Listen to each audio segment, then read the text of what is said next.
These next points are the things that help me keep my sobriety. And if they help me, then they must help you, because I 100% thought that I was like a hopeless case.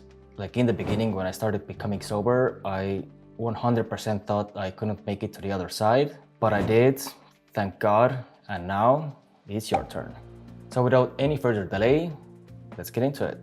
So the first thing is what I like to call ghost mode. And it's actually two things in one. So the first part of it is change your environment. So the day when I realized my life was like totally going down the drain and I had to stop drinking and doing drugs, I was living in a pretty nice apartment downtown, and we had lots of parties over there all of the time.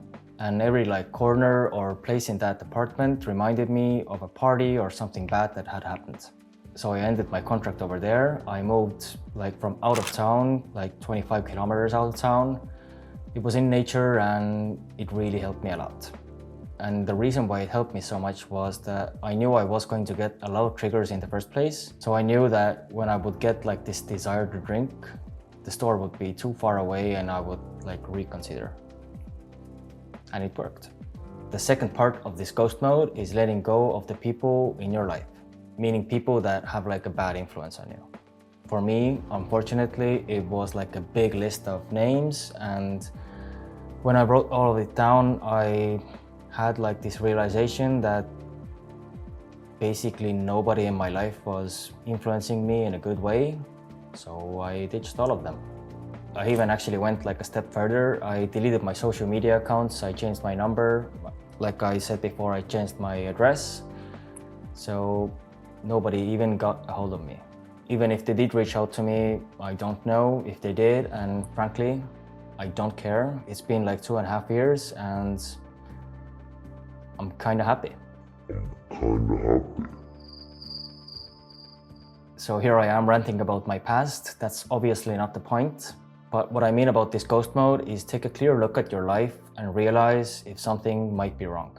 You don't have to go as extreme as I did, but if you want to try out this ghost mode and the other tips that go with it, then go check out this video after watching this video.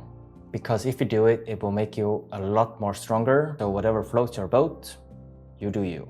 So the next thing that helped me keep my sobriety was keeping my sanity. So what that means is every now and then I try to deal with my emotions and thoughts. This is where journaling actually comes really handy, and if you know how to do it, then I'm super happy for you. And if you don't, then you can check out my video on how to do it. But yeah, just write down your thoughts. And also it helps if you have somebody to talk to. Like for me, I have my girlfriend, and please don't reach out to my girlfriend to talk with her. Just find your own girlfriend or boyfriend. Anyway, if you have someone to talk about your feelings and emotions or just write them down, please, please, please do it. It really helps, and you can just thank me later. And just for the record, before I started journaling myself, I thought it was like for softies or something. I always looked at it of being something kind of like nerdy, but it isn't. So write, read, and talk to someone you need. So for this next one, I know people are going to cringe, but you need to exercise and take care of your diet.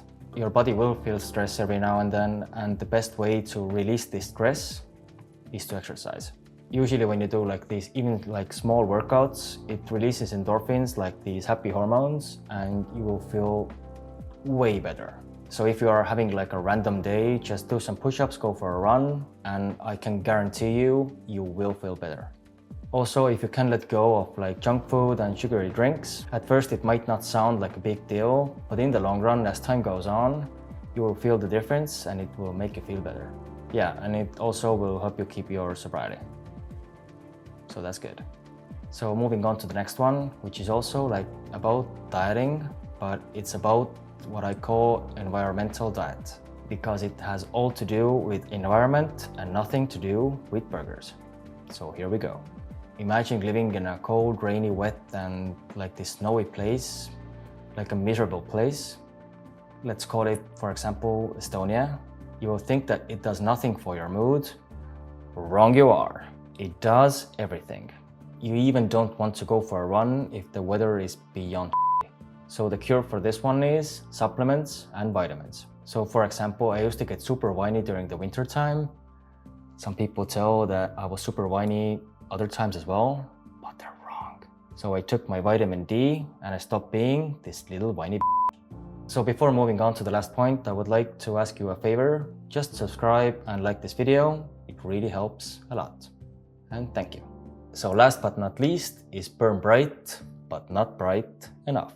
So this point covers all of these previous points all around, meaning that when you start sobriety, it's not easy to do so, and don't start everything at once. Like, you don't need to start exercising, keeping your diet, journaling, and everything else at day one. Just be like wise about it. Because if you take too much on your plate at like the first day, then you will simply burn out. And I know this for a fact because I burned out. I had this huge like mental breakdown at, I think it was 1.5 years or something. And it was extremely bad. I was in a rut for like a month or something. But fortunately, my girlfriend helped me out. So don't do everything immediately, but gradually weave them in. Because remember, getting a habit to stick like the right way usually takes about 3 months. You don't have to wait 3 months to start every new habit, but you get what I mean.